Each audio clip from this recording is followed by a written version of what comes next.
La France possède 5500 km de côte et plus de 300 stations balnéaires classifiées. Pendant plus d'un siècle, elles ont été le rêve de l'été français, les trains spéciaux depuis Paris, les grandes familles bourgeoises, les robes de bain et les cabines de plage. L'horizon comme promesse de liberté. Mais si vous regardez au-delà des affiches vintage et des semaines de juillet, vous trouverez des stations entières devenues des villes fantômes 9 mois sur 12 façades décrépites, hôtels barricadés, promenades désertes battues par des vents que personne ne vient plus affronter. Ils s'effacent entrée par entrée. Les saisons raccourcissent. Les touristes vieillissent et meurent sans être remplacés. Les investisseurs sont partis depuis longtemps. Voici 10 de ces stations, et la plupart des gens ignorent que l'une d'elles a reçu 500 000 visiteurs par saison pendant 20 ans, avant de tomber à 30 000. Boulogne-sur-Mer se trouve dans le Pas-de-Calais, à 36 km au sud de Calais, sur une falaise de craie blanche battue par les vents de la Manche, qui souffle 270 jours par an, avec une régularité qui émousse tout, y compris l'envie de s'attarder. Les cabines de plage de bois peints sont encore là, alignés sur le sable de la plage de la Liane, encore numérotés, encore debout, mais cadenassés depuis la fin du mois d'août et personne ne viendra les rouvrir avant juin. Mais il y a 80 ans, Boulogne était la première destination balnéaire de France pour les Anglais. Les ferries déchargeaient 100 000 voyageurs par semaine. Le front de mer comptait 47 hôtels de catégorie supérieure, des casinos, des restaurants, de fruits de mer. Et tout a changé du jour au lendemain. Au pic de sa fréquentation touristique, entre 1900 et 1939, Boulogne-sur-Mer accueillait 1-2 millions de visiteurs annuels, comptait 12 grands hôtels sur le front de mer, dont le Grand Hôtel de Boulogne avec ses 180 chambres. Une plage équipée de 200 cabines numérotées avec service de serviettes, un casino thermal, 3 établissements de bains de mer chauds et un kiosque à musique actif 6 soirs par semaine en juillet. La promenade du front de mer faisait 3 km. Le soir, les orchestres jouaient sur la promenade. Les familles bourgeoises de Paris et de Londres se croisaient devant les cabines. Les enfants creusaient des châteaux de sable jusqu'à la tombée de la nuit. C'était une vie de saison, intense et courte. La Seconde Guerre mondiale a détruit 80% du front de mer. Pas d'incendie civil, pas de catastrophe naturelle. Un bombardement allié en 1944, ciblant le port, qui a emporté les hôtels avec. Aujourd'hui, Boulogne reste un port de pêche important. Les 47 hôtels du front de mer ne sont jamais reconstruits. Les 12 survivants ont réduit leur capacité de 60%. Le casino a fermé en 2003. Le registre des cabines numérotées est encore dans le bureau du gestionnaire de plage, encore lisible, encore ordonné, encore classé, par numéro et par nom de titulaire. Le dernier été complet où toutes les cabines étaient louées, 1938. La plupart des voyageurs empruntent le tunnel sous la Manche maintenant. Ils ne voient pas les façades depuis l'autoroute. La plupart continuent. C'est tout. Berck-sur-Mer se trouve dans le Pas-de-Calais, à 82 km au sud de Boulogne, sur une plage de sable fin battue par le vent marin qui pousse le sable sur la promenade depuis novembre jusqu'à mars, recouvrant les bancs, les poubelles et les pieds des lampadaires d'une couche de 20 cm de sable froid. Les sanatoriums sont encore là, encore debout, encore impressionnants dans leur masse de briques rouges, encore occupés, pour certains, par des services hospitaliers. Mais les jardins thérapeutiques, où les patients en fauteuil prenaient l'air marin, sont envahis de broussailles depuis les années 1980. Berck a été conçu au XIXe siècle non pas comme station de plaisir, mais comme station médicale. L'air marin recommandé pour la tuberculose osseuse des enfants des villes. Ce qui rend Berck atypique aujourd'hui n'est pas son déclin touristique. C'est que son modèle de développement n'a jamais existé nulle part ailleurs en France. Ce qui a suivi était difficile à croire. Au pic de son activité, entre 1880 et 1950, Berck-sur-Mer comptait 14 établissements de soins spécialisés recevant 6000 patients par an, 23 hôtels pour les familles visitant les malades, une promenade équipée de fauteuils roulants pour 2000 usagers simultanés, une école spécialisée pour enfants hospitalisés de longue durée, un service de transport par chemin de fer depuis Paris et une communauté de médecins réputés dans toute l'Europe pour le traitement des affections osseuses. Près de 4000 soignants et familles vivaient à l'année à Berck. Les familles attendaient dans les jardins des sanatoriums. Les enfants en fauteuil regardaient la mer depuis des terrasses couvertes. Les médecins faisaient leurs visites en vélo sur la digue. Les antibiotiques ont éliminé la tuberculose osseuse comme priorité de santé publique dans les années 1960. En 10 ans, la moitié des établissements de soins avaient fermé. En 20 ans, les hôtels pour familles de malades avaient fermé aussi. La ville s'est retrouvée avec une infrastructure hospitalière conçue pour une maladie qui n'existait plus vraiment. Les fauteuils roulants de la promenade thérapeutique sont encore stockés dans un entrepôt municipal, 47 fauteuils de bois et métal, encore en état, rangés en file, estampillés Berck-sur-Mer établissement de Benz, avec les dates d'acquisition gravées sur les bras. Le plus ancien date de 1894. La plupart des visiteurs viennent pour les cerfs-volants maintenant. Le festival en mai. Le reste de l'année, la plage est vide, la plupart continuent. C'est tout. Houlgat se trouve dans le Calvados, à 30 km à l'est de Caen, sur une falaise de calcaire blanc et d'argile bleue qui s'effrite dans la mer depuis des millénaires et que le sel de la Manche ronge encore chaque hiver un peu plus. Les villas normandes de la Belle Époque sont encore là, encore debout, encore impressionnantes dans leur profusion de tourelles et de beaux windows, encore habitées par des familles dont la plupart ne viennent plus que 3 semaines en été. Houlgat a été la station préférée de la bourgeoisie parisienne entre 1880 et 1920, avant Deauville, avant Cabourg, avant que la mode change et que l'automobile permette d'aller plus loin pour le même prix.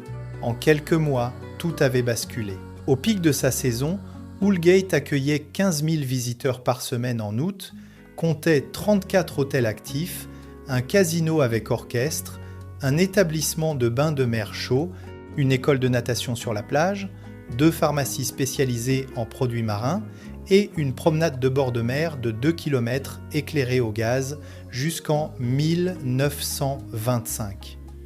Plus de 2000 personnes y travaillaient chaque saison. Le soir, les familles se promenaient sur la digue avec leur tenue habillée. Les enfants en tablier blanc jouaient au bord de l'eau sous surveillance. Les orchestres jouaient au casino jusqu'à minuit. Vie de villégiature, précise et réglée. La mode s'est déplacée vers le sud après 1950, avec les 30 Glorieuses et la démocratisation de la voiture. La Côte d'Azur, le Languedoc, l'Espagne, Houlgat a perdu 60% de sa fréquentation en 20 ans, sans fermeture dramatique, sans crise, sans événement déclencheur. Pas d'incendie, pas d'inondation, pas de tempête, juste le départ silencieux d'une clientèle qui a découvert qu'il faisait plus chaud ailleurs. Les clés du casino de Houlgate sont encore dans le bureau du conservateur municipal, suspendues à un clou, avec une étiquette cartonnée inscrite « Casino de Houlgate, salle de bal principale ». Le casino a fermé en 1971. Les clés n'ont pas bougé depuis. La plupart des estivants normands vont maintenant à Deauville. Houlgate reçoit leurs débordements en semaine. La plupart continuent, c'est tout. Le numéro 7 a survécu à 2 guerres mondiales, à la mort de son plus célèbre habitant et à un demi-siècle de désaffection, et c'est la restauration de l'image de Marcel Proust qui l'a, paradoxalement, vidé de ses habitants permanents. Cabourg se trouve dans le Calvados, à 24 km à l'est de Caen, sur une plage de sable fin en forme d'arc régulier que les architectes du Second Empire ont conçu comme un théâtre de bord de mer, avec les rues qui rayonnent depuis le Grand Hôtel vers l'intérieur, comme les rayons d'un éventail. Le Grand Hôtel est encore là, encore debout, encore en activité, encore avec son enseigne du début du XXe siècle. Mais les pavillons du front de mer qui l'entouraient sont, pour un tiers d'entre eux, des résidences secondaires fermées 9 mois sur 12. Ce qui rend Cabourg étrange aujourd'hui, c'est que sa notoriété littéraire a attiré les acheteurs de résidences secondaires, qui ont fait monter les prix, ce qui a chassé les résidents permanents, ce qui a tué les commerces de proximité, ce qui a achevé de transformer la ville en décor. Les événements qui ont suivi étaient inévitables. Au pic de sa saison, entre 1900 et 1940, Cabourg accueillait 25 000 visiteurs en août. Exploiter un casino avec cinéma incorporé ouvert en 1907, un des premiers de Normandie, un tramway de plage longeant le front de mer, 3 grandes brasseries avec terrasses chauffées au gaz, une compagnie de voitures à cheval pour excursion et un service régulier de bateaux vers Deauville en 45 minutes. Marcel Proust y venait chaque été de 1907 à 1914. Il y a écrit une partie de « À la recherche du temps perdu ». Il observait les baigneurs depuis sa fenêtre du Grand Hôtel et les retranscrivait. Le casino a fermé en 1987. Il reste aujourd'hui 3800 habitants permanents à Cabourg, contre 4200 en 1975 et 6500 propriétaires de résidences secondaires qui n'y vivent pas. La chambre de Proust au Grand Hôtel est encore ouverte à la visite, encore meublée avec les mêmes tentures, encore avec la même vue sur la mer.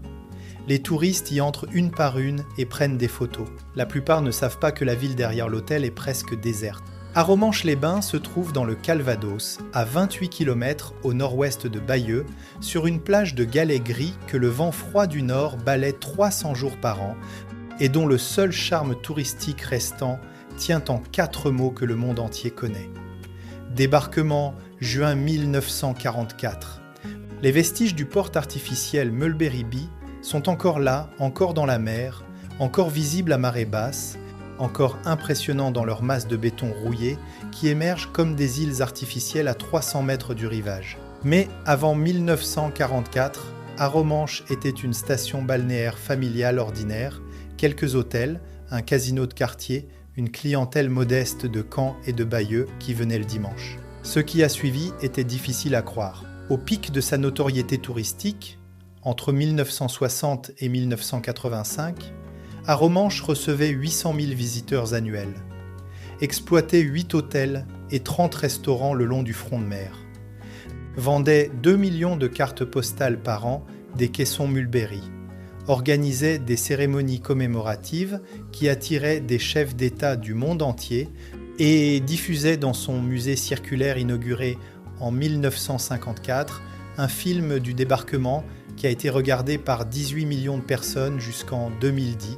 En juin, les anciens combattants américains et britanniques arrivaient avec leurs uniformes et leurs médailles. Les enfants des écoles venaient en quart. Les restaurateurs travaillaient 16 heures par jour. Les anciens combattants sont morts. La dernière grande cérémonie avec un contingent significatif de vétérans du débarquement a eu lieu en 2019.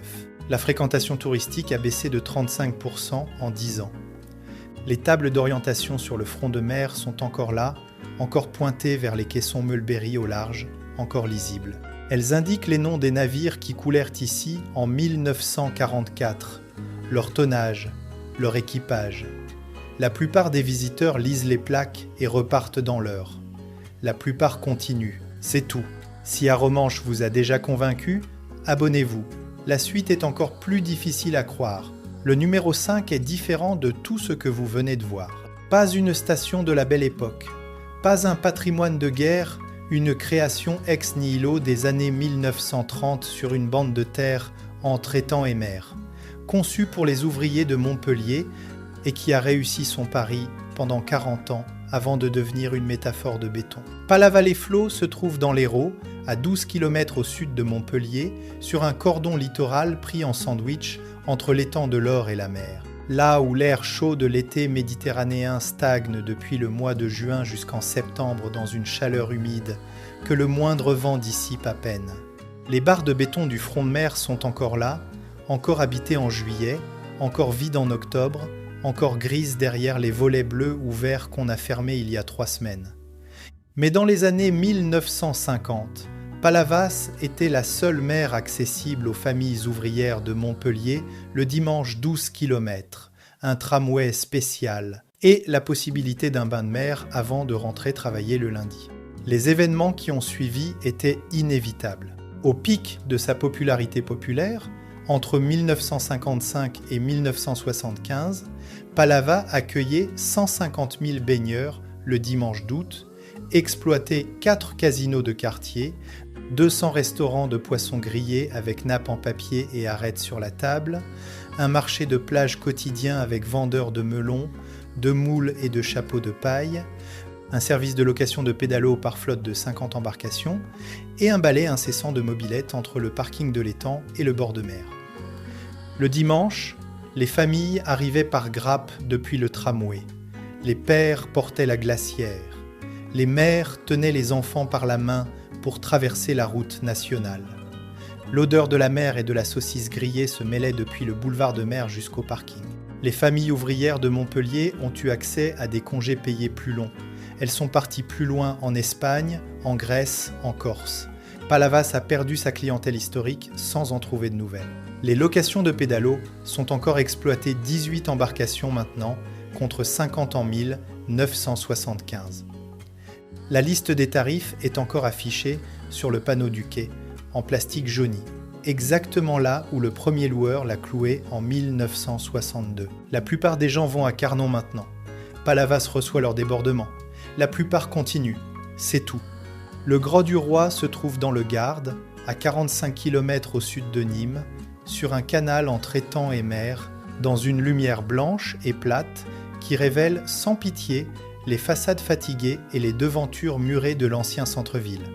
Les bateaux de pêche sont encore là, encore amarrés au canal central, encore peints dans les couleurs vives du Languedoc méditerranéen, encore sortis le matin pour le chalutage. Ce qui rend le Gros du Roi particulier, c'est que c'est une ville double, la Grande Motte moderne, construite ex nihilo en 1967, lui a volé ses touristes sans lui laisser ses pêcheurs. En quelques mois, tout avait basculé. Au pic de son économie mixte, dans les années 1940 et 1950, le Gros du Roi alignait sur son canal une poissonnerie permanente de 12 étals achalandés en direct par 40 bateaux de chalutage locaux, 3 usines de salaison de poissons exportant jusqu'en Espagne, un marché aux poissons quotidien à 6 du matin attirant des restaurateurs de toute la région, des restaurants de bourrides et de brandades avec des terrasses débordant sur le canal, et une fréquentation touristique de 80 000 visiteurs annuels.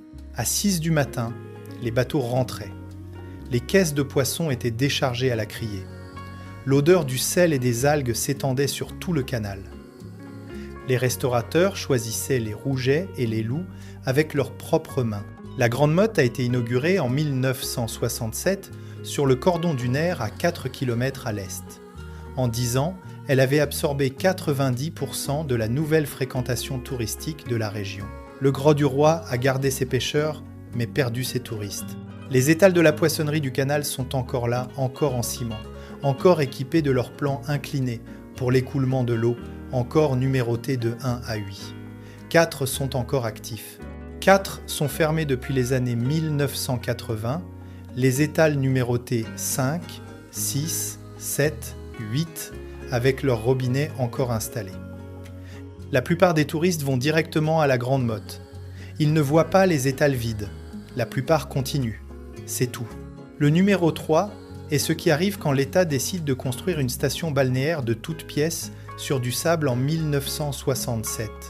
Réussit son pari pendant 20 ans et se retrouve avec une architecture vieillissante que plus personne ne sait comment entretenir. La Grande Motte se trouve dans l'Hérault, à 20 km à l'est de Montpellier, sur un cordon dunaire plat comme une assiette, dans une lumière méditerranéenne qui révèle sans indulgence les taches d'humidité sur les façades pyramidales des années 1970. Les pyramides de béton blanc sont encore là, encore debout, encore habitées une partie de l'année, encore singulières dans leur silhouette que les architectes d'État avaient voulu révolutionnaire. Ce qui rend la Grande Motte étrange aujourd'hui, c'est que ces bâtiments ont été classés au patrimoine architectural en 2010, pendant que la moitié de ces appartements restent vides 10 mois sur 12. Les événements qui ont suivi le classement étaient difficiles à croire. Au pic de sa fréquentation, entre 1985 et 2000, la Grande Motte accueillait 120 000 résidents en août dans ses 20 000 appartements, exploitait un port de plaisance de 1000 anneaux complets en juillet, une école de voile avec 800 élèves par semaine, 180 commerces actifs en saison, un casino et une salle de spectacle, et une brigade de voiturettes de golf pour transport interne. En août, les parkings débordaient sur les pelouses. Les piscines des résidences étaient bondées à 8 du matin, les enfants envahissaient la promenade à vélo, les adultes buvaient du rosé sous les pergolas. 20 000, c'est le nombre d'appartements de la Grande Motte. En dehors de juillet-août, 14 000 d'entre eux sont vides, soit 70%. Laissez ce chiffre s'installer un instant. C'est plus qu'une ville fantôme saisonnière, c'est une architecture de l'absence programmée. Pour une station conçue pour révolutionner le tourisme français et classée au patrimoine national, voilà ce qui reste.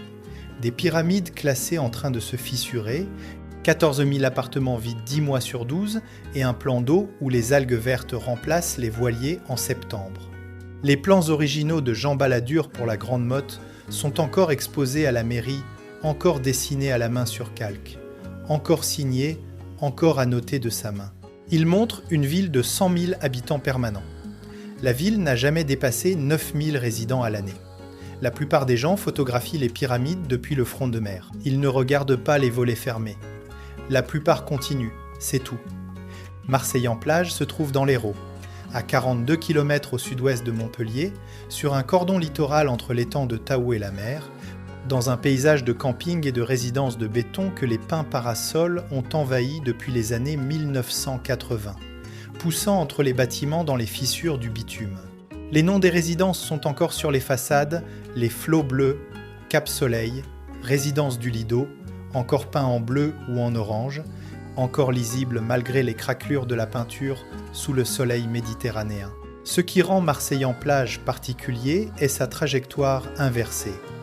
Construite dans les années 1960 comme alternative économique à la Grande Motte voisine, elle a réussi à attirer une clientèle populaire pendant 30 ans, avant de découvrir qu'une clientèle populaire n'avait pas les moyens de rénover les bâtiments. Ce qui a suivi était difficile à croire. Au pic de sa fréquentation, entre 1975 et 1904-15, Marseille-en-Plage accueillait 60 000 vacanciers en août dans ses 8 000 lits de résidence de plein air. Et ses 150 locations directes de particulier à particulier exploitaient une plage équipée de 40 postes de maîtres nageurs, 3 supermarchés saisonniers, un parc aquatique avec 6 toboggans, une discothèque ouverte jusqu'à 4 h du matin et une boulangerie qui cuisant 2500 baguettes par nuit en juillet. En juillet, les campings débordaient sur les parkings des supermarchés. Les enfants couraient de la plage au toboggan, avec des serviettes autour de la taille. Les moules de l'étang de Tao cuisaient dans toutes les cuisines en même temps, le jeudi soir. La clientèle historique a vieilli. Les enfants des familles qui venaient dans les années 1980 sont partis en Croatie, au Portugal, à Marrakech. Les résidences n'ont pas été rénovées parce que les propriétaires n'avaient pas les moyens, parce que les locataires ne payaient pas assez, parce que les prix n'augmentaient pas, parce que personne n'investissait. Le parc aquatique a fermé en 2004, la discothèque en 2008. Les toboggans sont encore là, encore debout sur leurs charpentes métalliques rouillées, encore dans leur bassin asséché exactement là où les derniers enfants les ont utilisés. La plupart des vacanciers du Languedoc passent devant les panneaux de Marseille-en-Plage sur la Neuf. La plupart continuent, c'est tout. Le numéro 1 est différent de tout le reste de cette liste. Ce n'est pas une station qui a décliné progressivement. C'est une station conçue pour 500 000 visiteurs par saison qui en reçoit aujourd'hui moins de 50 000 en dehors de juillet. Le Barcarès se trouve dans les Pyrénées-Orientales, à 22 km au nord de Perpignan, sur un cordon entre l'étang de Leucate et la mer, dans un Mistral qui souffle assez forçant, 20 jours par an, pour rendre les parasols inutilisables et les terrasses désagréables. Les allées de la station sont encore là, encore larges, encore bitumées, encore éclairées par les lampadaires qui fonctionnent toujours, mais dans les semaines de septembre à juin, la totalité du Barcarès ressemble à une ville évacuée. Rideaux baissés, volets fermés, commerces cadenassés, poubelles qui attendent un jour de collecte que personne ne viendra faire. Ce qui rend le Barcarès unique est le chiffre de sa conception. Il a été dimensionné pour 500 000 personnes.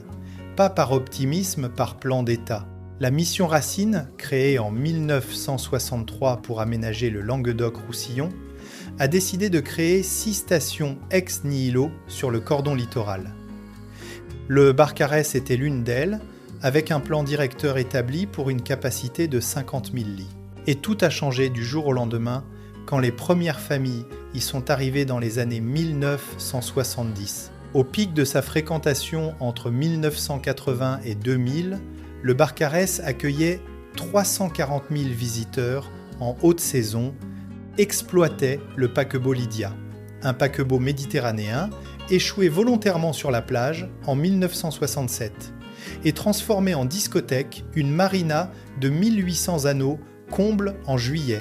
45 campings avec une capacité totale de 30 000 places, 3 villages de vacances Club Méditerranée et 15 km de plage équipés de postes de secours. En juillet, les campings résonnaient de 6 langues différentes. Les enfants nageaient dans les piscines pendant que les parents jouaient à la pétanque. Le soir, la discothèque du paquebot Lydia clignotait depuis la plage comme un signe. La clientèle allemande et néerlandaise qui constituait 40% des visiteurs a commencé à partir vers l'Espagne dans les années 1990, attirée par des prix inférieurs et un soleil plus chaud. La clientèle française moyenne a vieilli. Les campings se sont démodés. 50 000, c'est le nombre de visiteurs annuels au Barcarès en dehors de juillet-août, sur une infrastructure dimensionnée pour 500 000. Laissez ce chiffre s'installer un instant. C'est comme si le Stade de France accueillait 8000 spectateurs pour un match. Pour une station conçue par l'État, pour révolutionner le tourisme de masse français et dotée d'un budget équivalent à la construction d'une ville nouvelle, voilà ce qui reste. Des allées désertes, des campings qui ferment un par un chaque décennie, et le paquebot Lydia rouillant sur la plage encore là, encore échoué exactement là où on l'a volontairement mis en 1967, sa coque rongée par 60 ans de sel. Le paquebot Lydia est encore amarré sur la plage du Barcarès, encore reconnaissable dans sa silhouette de navire, encore portant son nom en lettres de métal sur la coque, encore ouvert à la visite certains étés quand un opérateur trouve le budget pour l'entretien, il est classé au titre des monuments historiques depuis 2019. La discothèque ne fonctionne plus depuis 2002. La plupart des touristes le photographient sans savoir ce que c'est. La plupart continuent, c'est tout. Ces stations ne mourront pas toutes, certaines se réinventeront, certaines trouveront une clientèle nouvelle, un usage nouveau, une identité après le tourisme de masse. Mais certaines continueront de vieillir, saison après saison, avec des façades que personne ne rénove et des plages que personne ne vient plus voir. En attendant une décision qui ne vient pas. Si tu connais une station balnéaire française que personne ne mentionne plus, un endroit qui était plein il y a 30 ans et qui est vide maintenant, laisse son nom en commentaire. On la peut être déjà trouvée. On ne la peut être pas encore trouvée.